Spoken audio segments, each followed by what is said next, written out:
Fala pessoal, sejam bem-vindos para mais um episódio do Easy Português Podcast. Eu espero que vocês estejam super bem. Fala comigo, prof. Tudo beleza? E aí, prof. Luan, tudo beleza assim? Tudo ótimo, tudo tranquilo. Melhorou aqui a iluminação da minha câmera, né? Nos outros episódios. No episódio anterior, não, já estava assim bem. Mas nos outros anteriores, ao desta semana, tava meio saturado, muito Uhum. brilho. Eu não tava entendendo por Sim. quê, porque eu tenho duas fontes de luz aqui, né? Uma em cada lado, uma na esquerda, uma na direita. Mas tava muito exagerado, eu diminuía e ainda assim ficava exagerado, mas agora já consegui encontrar o Tá toque aqui legal, hein? da iluminação. Tudo tem a sua ciência, né? A iluminação tá faltando, para quem tá vendo no YouTube, tá faltando colocar alguma coisa aqui, né? Um quadro, alguma coisa do Brasil aqui para ficar mais bem decorado, para não deixar esse espaço assim tão vazio, né? Mas é isso. Por aqui tá tudo bem, prof. E você, como é que você está? Já comeu? Eu ainda não comi, tô com fome. Ah, tô aqui gravando com fome. Por aqui também tá tudo certo. Eu já almocei, né? Agora no Brasil, o prof. Luiz está na Costa Rica. Para vocês são que horas agora? Agora é 1h20. Para mim é 4h14 da tarde, né? 4h14 Uhum. da tarde. Eu já comi sim, né? Tô aqui com um pouquinho de sede, vou já tomar uma água, deixei minha garrafa lá fora, né? Mas é Tem que isso, tá tomar tudo água. certo, tudo tranquilo, seguimos estudando, né? Português, em cada episódio nós trazemos algo novo para vocês, isso é bem legal. Sempre estamos trazendo expressões, dicas de vocabulário, gramática, coisa prática mesmo, para que você possa aplicar no seu dia a dia. E hoje não é diferente, hoje nós iremos falar sobre algumas expressões que te deixará 10% mais fluente. Expressões que foram selecionadas a dedo por mim e pelo Prof. Luiz para que você pratique seu português, para que você aprenda, né, seu português aí e alcance o seu objetivo. Você sabe que, prof, a maioria das pessoas que estudam português aqui na escola, no Easy Português, a maioria são pessoas que trabalham, né, que trabalham em empresas que fazem ali negócio com o Brasil. Em segundo lugar, estão as pessoas que namoram com brasileiros, né? Você sabia que tem muita gente aí estrangeira que namora com brasileiro e por isso está aprendendo português? Ah, então o interesse é genuíno, então, né? Porque eu acho Aham. que é para você ter mais conversas, né? Perdão, conversas mais agradáveis com a pessoa que você está conhecendo. Quando eu cheguei em outro país, eu tive essa dificuldade. Eu queria falar, eu queria rir, eu queria fazer as pessoas sorrirem também, mas não sabia como era o idioma, não sabia. Até depois de aprender o idioma, eu não sabia como é que fazia piadas Uhum. naquele idioma, como dizer coisas engraçadas. Para mim, essa é a régua que diz se você é fluente ou não. É você Exato. falar, você entender, beleza, mas é você chegar num nível que você consegue criar ou contar piadas, contar coisas engraçadas, entender esse time, né, esse tempo certo Uhum, de dizer uhum. coisas engraçadas e também escutar coisas engraçadas e poder rir delas assim genuinamente. Quando essas duas coisas acontecem, contar piadas e entender piadas, aí eu digo que você é fluente, né? Para quem não entende o que significa piada, piada é basicamente isso.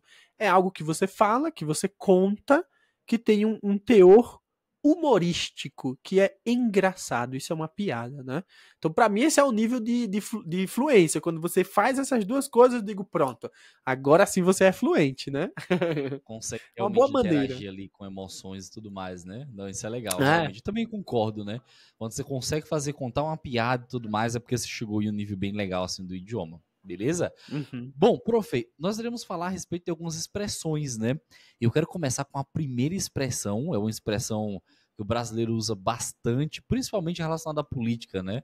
Quando falamos de política, aí os brasileiros usam muito essa expressão, que é a expressão passar pano. Passar pano. O Aham. que é que significa passar pano? Passar pano significa defender ou justificar o erro de alguém.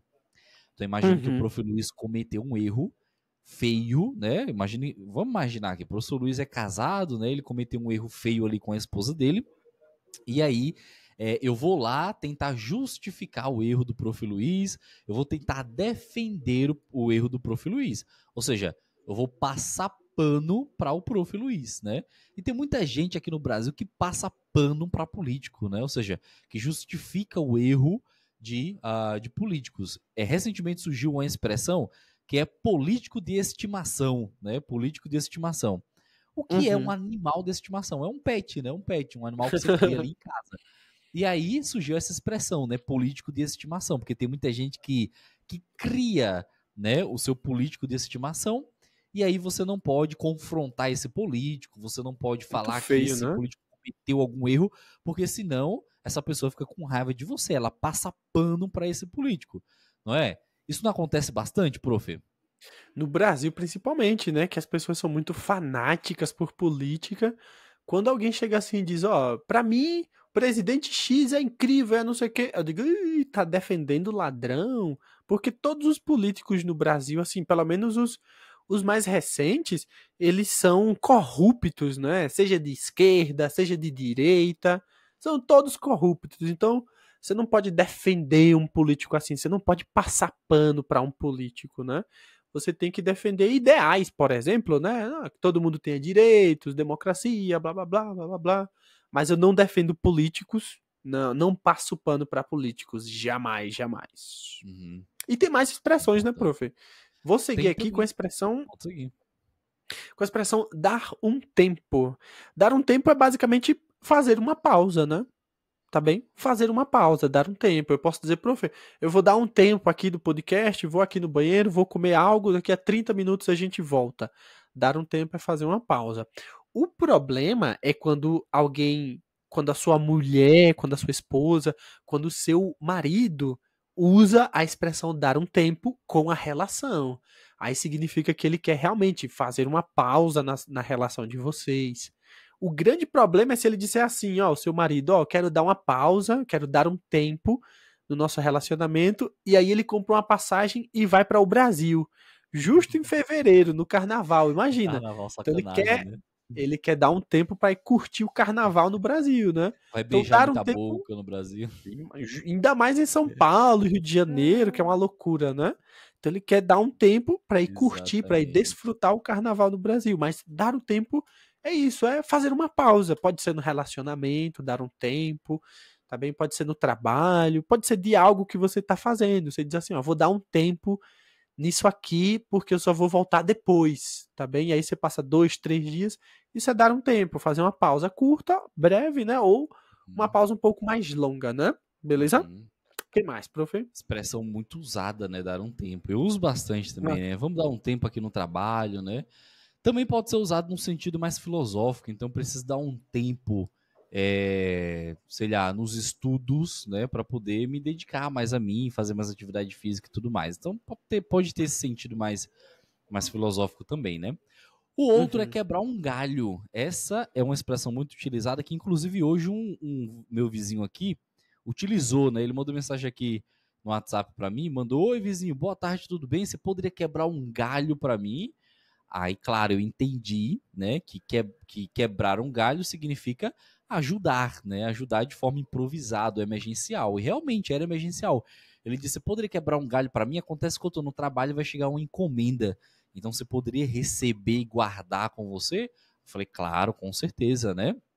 Eu quebro esse galho para você, eu quebro esse galho para você. Então, Uhum. quebrar o galho significa ajudar alguém de forma improvisada, emergencial, né? O Prof. Luiz pode, por exemplo, dizer assim: Olha, Luan, meu carro quebrou, eu estou sem carro. Você quebra aí meu galho, você me empresta o seu carro, ou seja, você me ajuda e empresta o seu carro, né? Então, quebrar um galho tem esse sentido de ajudar outra pessoa de maneira emergencial. Então, você pode pedir, né? Você pode ser a pessoa ativa ali que pede, ó, você pode quebrar um galho para mim, mas você também pode falar que quebrou o galho para alguém, né? Então, quebrei um galho para o Prof. Luiz. E olha só, não é com um artigo definido o, é com um artigo indefinido um. Então, quebrar um galho, né? Eu quebro um galho, você, ele, ela quebra um galho. Nós quebramos um galho, vocês, eles, elas quebram um galho. Tranquilo? Beleza? Tá aí uma expressão bastante usada. Você usa essa daí, prof? Quebrar um galho, eu uso, eu uso. Eu uso também o contrário dela, né? Mas, enfim, quebrar um galho é uma expressão muito comum. Eu escuto muitas pessoas adultas utilizando. Então você pode dizer, você pode quebrar um galho para mim, você pode me fazer um favor, você pode me dar uma ajudinha. São algumas opções que você pode usar com essa expressão, quebrar um galho. A ideia de usar expressões é que você soa mais nativo, né? Quanto mais expressões você souber, mais nativo parece que você é, né? Tá bem? Beleza? Excelente. Perfeito, muito bem. Eu vou utilizar uma outra expressão que é muito comum no meio informal, que é pegar leve. Pegar leve significa ser menos rigoroso, tá bem? Então eu posso dizer assim, ó, prof, vai entrar uma aluna que ela tem 80 anos de idade, pega leve com ela, vai um pouco mais devagar porque ela já tem uma idade avançada, 80 anos, né? Então pega leve com ela, beleza? Ou seja, seja menos rigoroso, seja mais tranquilo, mais relaxado, não seja tão exigente assim com ela, tá bem? Pega leve, tá bem? Beleza? Ou então quando o prof tá brigando com o filho dele, um exemplo, eu digo, prof, pega leve, é uma criança, né? Calma, tranquilo, né? Uhum. Tá bem? Você conhecia essa expressão pega leve? Eu acho que em espanhol usa, Sim. em São Paulo, perdão, usa muito, né? Usa bastante, né? Eu uso essa expressão, principalmente quando os pais vão bater nas crianças, falam, ô, pegue leve com ele, né? É criança ainda também, né? Tem essa expressão, né, pegue leve, que tem esse sentido aí de ser menos rigoroso, mas tem uma também que eu não sei, prof, se pode ser usado como sinônimo, que é a expressão da moleza, né? Mas eu acho que não. Da moleza tem um significado um pouquinho diferente, não é? Da moleza tem um significado um pouquinho diferente, né? Pode ser da moleza como ser mais permissivo, não exigir. Facilitar Bom, demais, né? facilitar demais, né? Porque aí eu posso dizer assim, essa prova tá uma moleza. Tá muito fácil, né? Essa prova. Essa palavra moleza ela é mais versátil, né? A gente pode Uhum. usar ela para coisas que são fáceis. Então a prova do prof. Luan é uma moleza, né? O trabalho hoje esteve uma molezinha no diminutivo, por exemplo, né? Quer Uhum. dizer que teve fácil, né?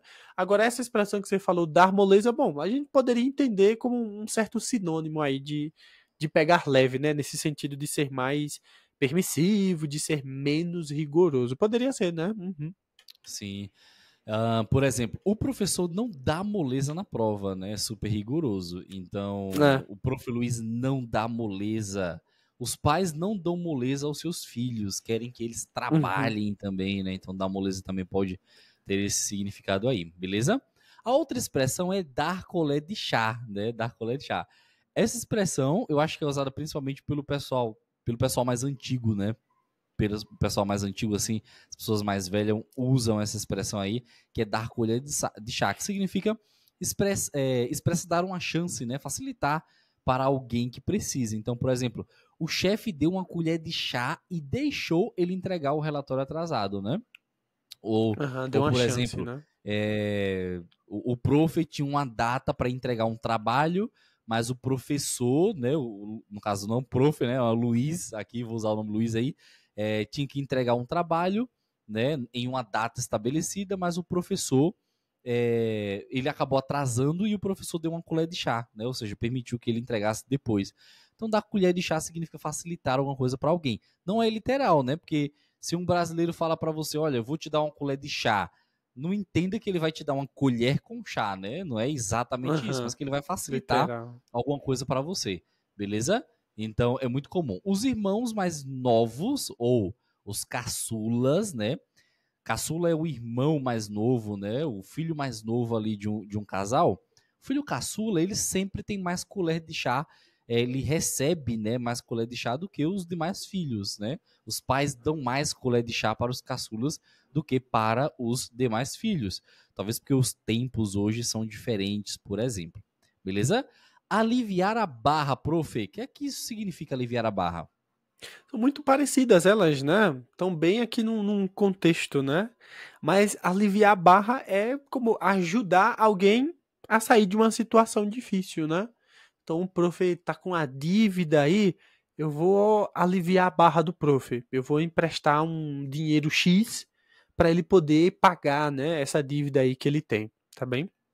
Eu posso dizer, ó, ela estava sendo acusada injustamente e o colega aliviou a barra explicando tudo, explicou a situação, né? Então, o colega dela ajudou ela a sair de uma situação difícil. Isso é aliviar a barra, tá bem?